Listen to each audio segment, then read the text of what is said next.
और गीता की आय का अनुपात। सीता और गीता की, सीता और गीता की आय का अनुपात बराबर कितना दिया बेटा? कैसे संबंध दिया है? 4/3। 4/3 का मतलब ये भी होता है 4/3, ठीक है ना? और व्यय का अनुपात कितना दिया है?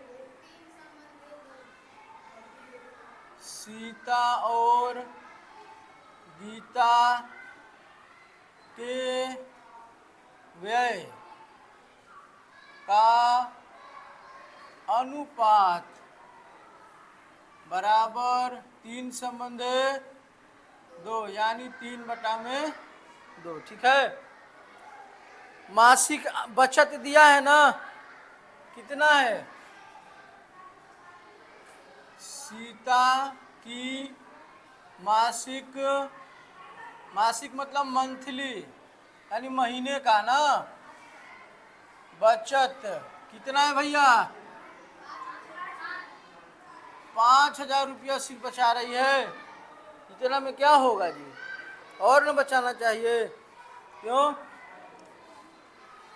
गीता की मासिक बचत इसका कितना है?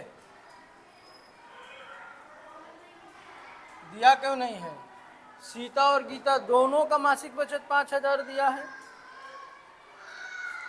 देखो क्या लिखा है, यदि प्रत्येक, प्रत्येक यानी सीता भी और गीता भी रुपया 5,000 मासिक बचत करती है तो उनकी अलग अलग आय बताइए। चलिए लिखिए, माना सीता की आय बराबर 100 रुपया। माना सीता की आय बराबर 100 रुपया। ये मंथली आय है ना, जो भी होगा यहाँ पे मासिक होगा, मंथली होगा, क्योंकि महीने का ही सूचना दिया है। तथा गीता की मासिक, माना गीता की आय मंथली ही रहेगा, बराबर Y रुपया, ठीक है। चलिए पहली शर्त के अनुसार क्या लिखिएगा? पहली शर्त के अनुसार पहला शर्त क्या दिया है? सीता और गीता का आय का अनुपात। आय का 4/3 है। सीता की आय क्या माना? X, अनुपात का मतलब बटा। गीता का आय क्या माना? Y, तो आय का अनुपात हुआ X/Y। तो आय का अनुपात कितना दिया है? 4/3, यानी 4/3, ठीक है ना? तो इसको हल करके समीकरण बना लो।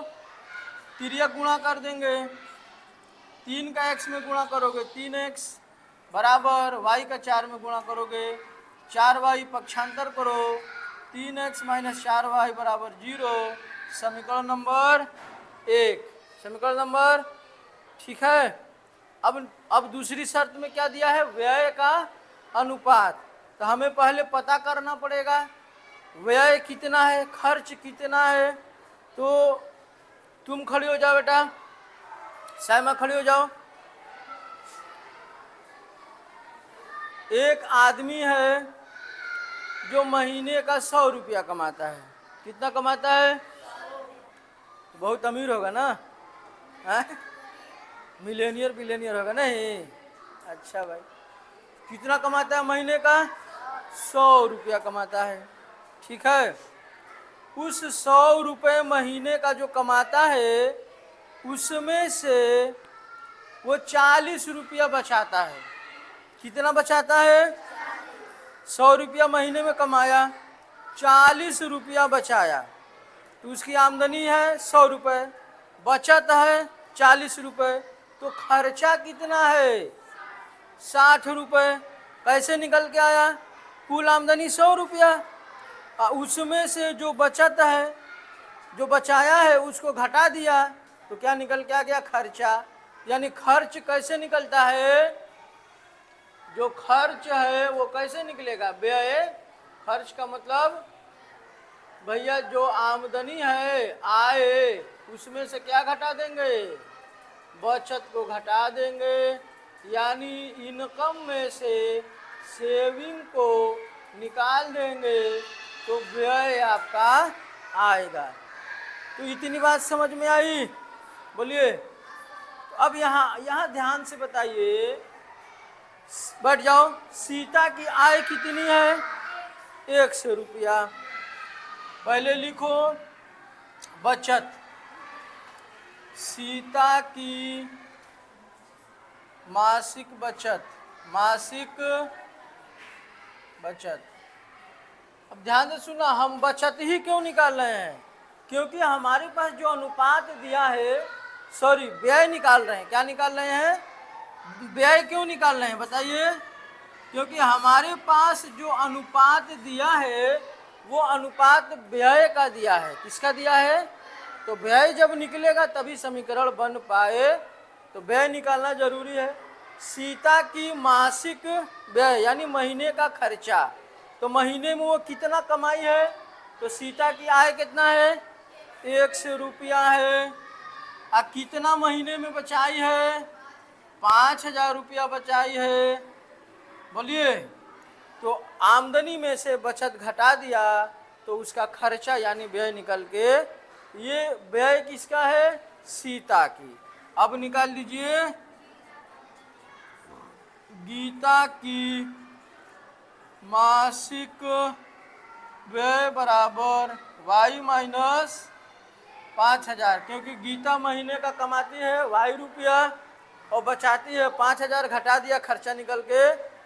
अब लिखिए दूसरी शर्त के अनुसार, दूसरी शर्त के अनुसार न हो। चलिए दूसरी शर्त क्या है, ध्यान से देखिए। सीता और गीता के व्यय का अनुपात 3/2 है।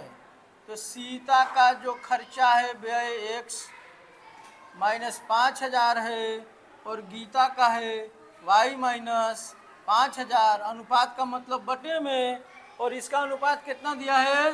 3 संबंध है 2, यानी 3/2। तिर्यक गुणा करके समीकरण बनाएंगे।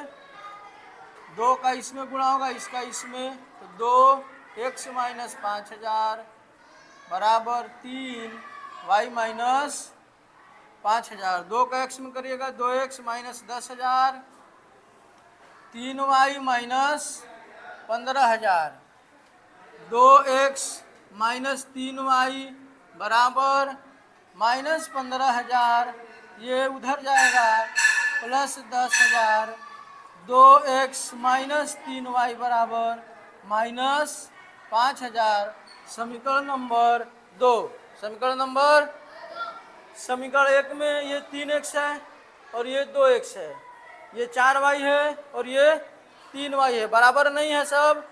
हम चलो x वाले को बराबर किया जाए तो लिखिए equation 1 is multiplied by 2 and equation 2 is multiplied by 3। ये बताए थे समीकरण 1 और 2 के x वाले पद को बराबर करना है, तो समीकरण 1 में किससे गुणा करना पड़ेगा? समीकरण 2 के x का गुणांक कितना है? 2, 2 से गुणा करेंगे। समीकरण 2 में किससे गुणा करोगे? तो समीकरण 1 के x के गुणांक से गुणा करोगे। सिंपल सा ये रूल है, गुणा करो।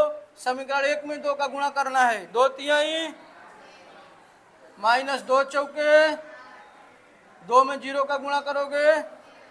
समीकरण नंबर, अब समीकरण नंबर 2 में किससे गुणा करना है?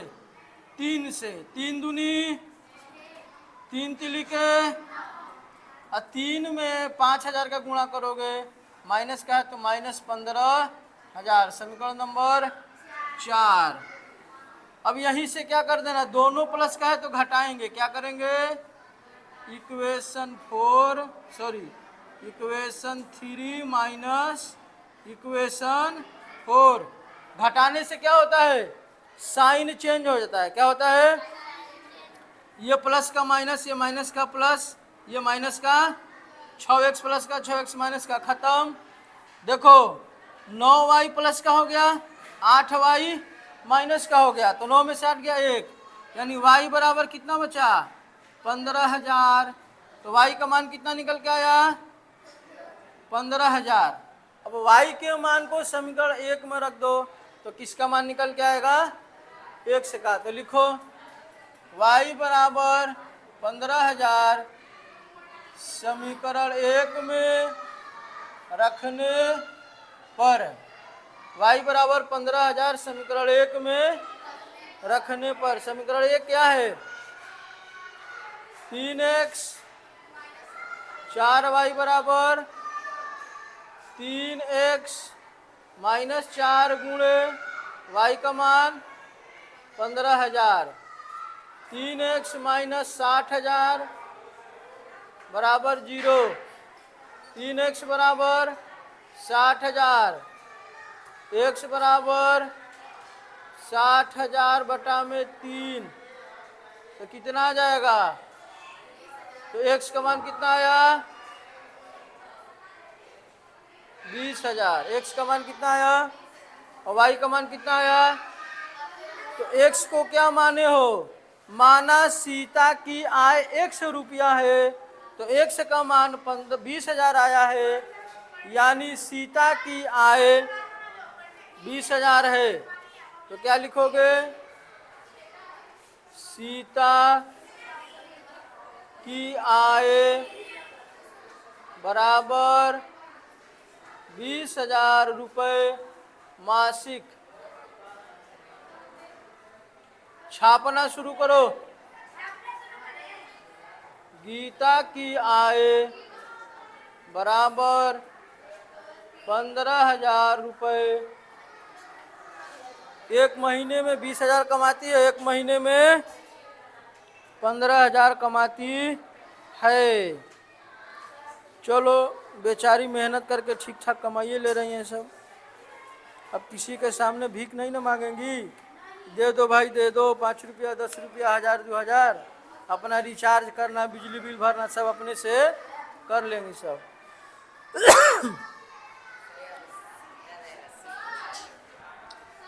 सीता गीता तो लिखबे किया है, सीत, अच्छा चलिए भाई, सीत को कर दिया सीता।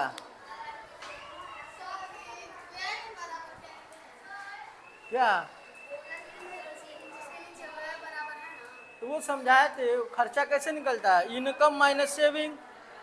इनकम मतलब आमदनी, सेविंग का मतलब बचत। आमदनी में से बचत को घटा दो, खर्चा निकल के आ जाएगा। जैसे 10 रुपया कमाए और 2 रुपया बचा लिए, तो 10 रुपया में से 2 रुपया घटाओगे तो 8 रुपया खर्चा हो गया। बोलो।